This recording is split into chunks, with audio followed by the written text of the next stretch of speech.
Hello everyone, welcome back to another video. Today I will show you how to redeem YouTube premium code.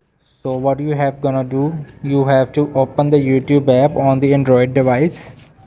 So when it's open, you have to go to the profile icon and you have to go the settings and scroll down to find YouTube premium.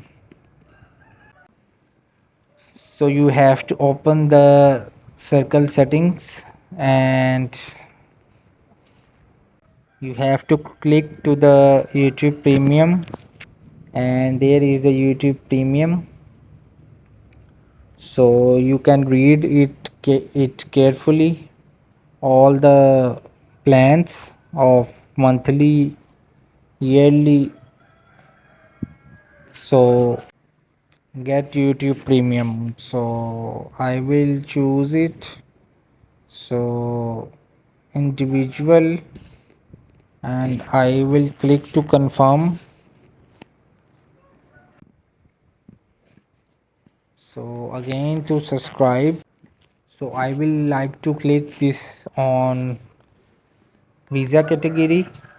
So there is redeem code, so you have to click the redeem code.